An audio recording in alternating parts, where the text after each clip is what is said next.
I know friends, आप लोग काफी ज्यादा डिमोटिवेटेड हो गए हो पेपर देख के। आप लोगों में से जिन लोगों ने ये पेपर अटेम्प्ट किया है वो लोग भी काफी डिमोटिवेटेड हो गए हैं and they are very uncertain. And जिन्होंने पेपर नहीं दिया वो ये पेपर पैटर्न देख के डिमोटिवेट हो गए हैं। उनको एक्चुअली ये फियर आ रहा है कि हम कैसे करेंगे अगर इस बार पेपर ऐसा आया है। बट पेपर आप अगर देखो तो ऑब्वियसली ऑप्शनल जो थे वो काफी ज्यादा अनकन्वेंशनल थे, पेयर वन पेयर टू। तो उसमें ये होता है कि लेट्स से अगर चार स्टेटमेंट दे रखे हैं, अगर दो स्टेटमेंट, ऊपर के दो स्टेटमेंट अगर आप सही कर रहे हो बट नीचे के दो स्टेटमेंट कोई आपकी दूसरा फ्रेंड जो सही कर रहा है जो कि गलत है, और अगर आप दोनों ही आंसर पे आते हो टू पेयर्स करेक्ट पे, तो जिनके गलत है उनके भी सही होने के चांसेस ज्यादा हो रहे हैं और जिनके सही है उनको कम चांसेस मिल रहा है। तो ऑब्वियसली ये एक बहुत बड़ा क्वेश्चन मार्क है हमारी प्रिपरेशन पे, क्योंकि बहुत सारे इंस्टीट्यूट्स ये क्लेम कर रहे हैं कि हमारे टॉपिक में से आया है, हमने जो पढ़ाया था वो ये आया है। बट इस पेपर से एक चीज पता चलती है कि एनालिसिस वाली चीजें जो हो गई है वो काफी कंपैरेटिवली कम हो गई है। एनालिसिस जो है वो कम हो गया है, फैक्चुअल चीजों पे ज्यादा ध्यान देने लग गया है। अ, जैसे कि मध्य प्रदेश वाला क्वेश्चन पूछा था प्रेसिडेंट इलेक्शन के अंदर, उसके बाद काफी लेक्स ऐसी पूछी थी या ज्योग्राफिकल एरिया ऐसा पूछा था। एंशियंट हिस्ट्री के काफी क्वेश्चंस ऐसे थे, लगभग 13 क्वेश्चंस ऐसे थे जो कि बहुत ही ज्यादा फैक्चुअल चीजों पे बेस्ड थे। तो इससे ये पता चलता है कि यूपीएससी इज एक्सप्लोरिंग एवरीथिंग। वो एंशियंट हिस्ट्री भी देना चाह रहा है, वो आपको पॉलिटी के फैक्चुअल चीजें भी देना चाह रहा है अलॉन्ग विद कॉन्सेप्ट्स। वो आपको साइंस एंड टेक भी बेसिक चीजें कवर करना चाह रहा है। वो इस तरीके की चीजें कवर करना चाह रहा है। They are trying to break all the monopoly of the coaching institutes and all the जो मार्केट में चलता रहता है, पेपर एनालिसिस करते हैं, एलिमिनेशन कैसे करते हैं, वो सब कुछ यूपीएससी इनको रिमूव करना चाहता है। वो इक्वल एक लेवल प्लेइंग फील्ड पे आ रहा है। अगर आप देखो तो यूपीएससी का जो इस बार का पेपर का पैटर्न था वो स्टेट सर्विसेज से मिलता जुलता है, जिसमें फैक्चुअल चीजें ज्यादा पूछी जा रही है।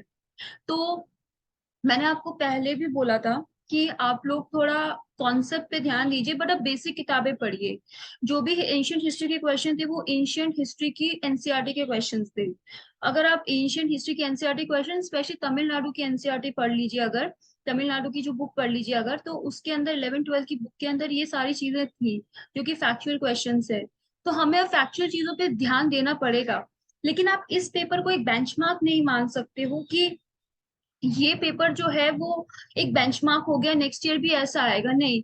ये आपको शायद इस पेपर ने आपको एक प्रिपरेशन, एक सेटबैक दिया है कि हाँ ऐसा पेपर भी आने के चांसेस हैं। आप ये मत सोचिए कि जो जैसे पुराना पैटर्न चलता आ रहा था ऑप्शंस एलिमिनेट करने का वैसे ही चलता रहेगा। You are trying to make certain changes in the paper. तो आई एम श्योर आप लोग काफी ज्यादा फियरफुल हो और काफी ज्यादा परेशान हो गए हो कि ऐसा पेपर क्यों।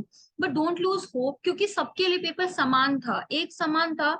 सबको एग्जामिनेशन में ही पता चला है कि ऐसे ऑप्शंस आ रहे हैं, तो इसमें डरने की बात नहीं है। Just focus on your preparation. आप अपनी प्रिपरेशन करो। एंड मैं अभी भी आपको यही बोलूंगी कि बेसिक चीजें जो होती है आपकी, बेसिक बुक्स लाइक एनसीईआरटी, और जो स्टैंडर्ड बुक्स हैं जो आपकी जैसे कि पॉलिटी की लक्ष्मीकांत है, लक्ष्मीकांत के बाहर वैसा नहीं आया है, सच बुक में से ही आया है। इट जस्ट कि हम वो चीजें स्किप कर देते हैं। प्रेसिडेंट इलेक्शन के नीचे जो बॉक्स दे रखा है उनके अंदर उनकी वैल्यूज दे रखी है, जस्ट कि हम उनको स्किप कर देते हैं, हम चीजें पढ़ते नहीं है। ठीक है। Governor general of Bengal, governor general of India, it was from straightforward from polity. Money bill, financial bill, straightforward from and Laxmikanth. ठीक है। तो मेरा कहने का पॉइंट ये है कि हमें इस पेपर को लेके ये नहीं सोचना चाहिए कि हमें बेसिक किताबें और एनसीईआरटी पढ़ना छोड़ देना चाहिए। नो, हमें वो कॉन्टिन्यूसली पढ़ना चाहिए, क्योंकि कॉन्सेप्ट आपके वहीं से बनेंगे। जब तक आप बेसिक किताबें नहीं पढ़ोगे, बेसिक बुक्स नहीं कवर करोगे, तब तक आपके कॉन्सेप्ट तो डेफिनेटली नहीं बढ़ेंगे। बाकी जो है वो करंट अफेयर्स और स्टैटिक का मिक्स कॉम्बिनेशन था इस बार जो पेपर के अंदर आया था। आई एम श्योर आप लोगों ने काफी दिस हार्ट एंड स्टोरी सुनी होगी। कुछ लोगों के लास्ट अटेम्प्ट थे, कुछ लोगों के बहुत पहला अटेम्प्ट था जो लोग एकदम फियरफुल हो गए हैं, कुछ लोग बहुत मिडिल में थे, बहुत आखिरी स्टेज तक पहुंचे थे पिछली बार, इस बार नहीं हो रहा है, बहुत अनसर्टेन और बहुत डिलेमा में है। ठीक है। लेकिन इससे एक ये चीज पता चलती है कि UPSC is quite uncertain, the paper pattern is quite uncertain. तो आप लोगों को हर पल उस चीज के लिए रेडी रहना पड़ेगा कि आप लोग किस तरीके से मोटिवेट होके पढ़े। और हाँ, जैसे कि मैंने आपको अपने पिछले सेशन में बोला था, अगर आप कोई बैकअप ढूंढ रहे हैं तो जस्ट गो फॉर दैट। आप अगर आपको लग रहा है कि यार you are not able to do prepare fully in this scenario, आपकी फाइनेंशियल प्रॉब्लम या कुछ भी है, तो आपको अल्टीमेटली मैं एक सजेशन देना चाहूंगी, अपनी प्रिपरेशन के साथ एक स्किल्स डेवलप करनी चाहिए जो कि आपको करियर बैकअप के लिए और दूसरी चीज के लिए आपको हेल्प करे। आपको साथ पूरा टाइम आपको अब सिर्फ अपनी प्रिपरेशन में नहीं देना चाहिए, आपको रैशनल डिसीजन लेना चाहिए। ये इस पेपर से एक जरूर सीख मिली है। ठीक है, दूसरा ये है कि बहुत लोग बहुत ओवर कॉन्फिडेंट रहते थे सी सैट को लेके, वो भ्रम भी इस बार यूपीएससी ने तोड़ दिया है। एंड उन्होंने काफी ऐसे क्वेश्चंस बनाए हैं जो कि मार्केट में लोग क्लेम करते हैं कि हमारे कोचिंग से आया है या हमारे मटेरियल से आया है, उनको एकदम खत्म करके एक लेवल प्लेइंग फील्ड पे लेके आए हैं। तो I think CSAT qualifying है अभी भी, लेकिन आप लोग उसको लाइटली नहीं ले सकते हो। You have to give emphasise on CSAT as well, logical reasoning as well as the quant section most of the time.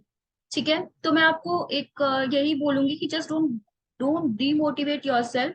आप एज अ रैशनली आप अपनी पोस्ट ग्रेजुएशन करना चाहें तो वो फिनिश कर सकते हैं, पीएचडी कर सकते हैं, अदर जॉब एवेन्यूज देख सकते हो, कोई ऐसे स्किल्स डेवलप कर सकते हैं जो कि आपको फ्यूचर में काम आएगी in case if you fail in this exam.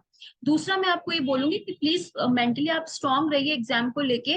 Failures आते हैं, अब बहुत सारे आपको एग्जांपल्स दिखेंगे, इनफैक्ट मेरे फ्रेंड्स में बहुत सारे एग्जांपल है, इनका लास्ट अटेम्प्ट था ये और वो खत्म हो चुका है। ठीक है, सो होप नहीं है इस एग्जाम के अंदर उन लोगों के पास, लेकिन आप उनको देख के डीमोटिवेट या आप उनको देख के ये सीखिए कि हम इस पेपर से क्या सीख सकते हैं। इस पेपर से ये सीख सकते हैं conceptual plus analysis plus factual चीजें। फैक्चुअल चीजें मैं आपको एक सजेस्ट करूंगी, ल्यूसेंट एक बुक आती है उसको जरूर पढ़िए।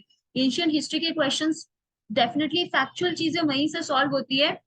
नेशनल हैंडलूम डे जो था वो डायरेक्टली वहीं से था, स्वदेशी मूवमेंट का जो क्वेश्चन आया था। उसके बाद जो बुक्स पूछी गई थी, पोर्ट पूछा गया था, पोहार पोर्ट, कोरकाई पोर्ट, तो एग्जैक्ट वहीं से क्वेश्चन था।